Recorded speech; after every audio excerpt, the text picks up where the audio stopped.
నా వీడియోలు ఫాలో అయ్యేటటువంటి మిత్రులకి చాలామందికి తెలుసు, నేను చాలా రోజుల నుండి ప్రస్తావిస్తున్నా. ఓ పక్కన టెస్లా లాంటి వాళ్ళతో మాట్లాడాలా, మెర్సిడెస్ లాంటి వాళ్ళతో మాట్లాడాలా, ఎందుకంటే వాళ్ళు ఇండియాలో పెట్టాలనుకుంటున్నారు అన్నటువంటి.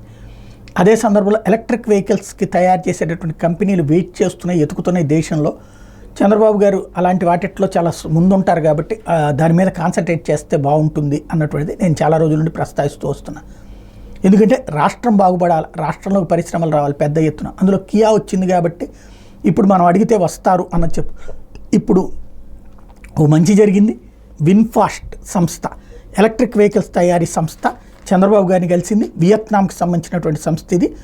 ఆంధ్రప్రదేశ్లో పెట్టుబడులకి రెడీ అవుతోంది. 4,000 కోట్ల రూపాయల పెట్టుబడికి రెడీ అవుతోంది. విద్యుత్ వాహనాల తయారీ ప్లాంట్ ఏర్పాటుకి ఆసక్తి చూపెడుతోంది. త్వరలో ఈ అంశానికి సంబంధించి ఒక విధి విధానాలు రెడీ అయితే కనుక వేగంగా ఇది కనుక, అంటే వీటిట్లో ఏంటంటే ఒక రకంగా చెప్పాలంటే సింగిల్ ప్లాట్ఫామ్ ఉండాలి. ఓ 10 మందికి ఫైళ్ళు తిరిగేటట్టు ఉండకుండా ఒకే చోటన వాళ్ళు అట్లా అప్లై చేయగానే ఇమ్మీడియట్గా ఓకే వాళ్ళకి భూమి ఇచ్చేసేసి గుజరాత్ని ఫాలో అయితే చాలు.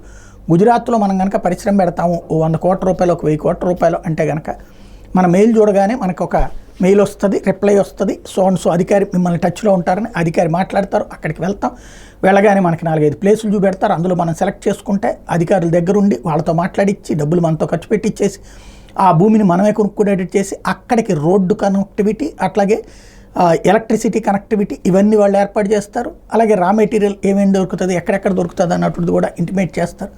ఆ తర్వాత మన వ్యాపారం మనం చేసుకోవాలి, వాళ్ళు ఎక్కడ ఇబ్బంది పెట్టరు. అట్లాంటి వాతావరణం ఆంధ్రప్రదేశ్లో ఏర్పాటు చేస్తే ఇలాంటి కంపెనీలు మరిన్ని వచ్చేటటువంటి అవకాశం ఉంటుంది.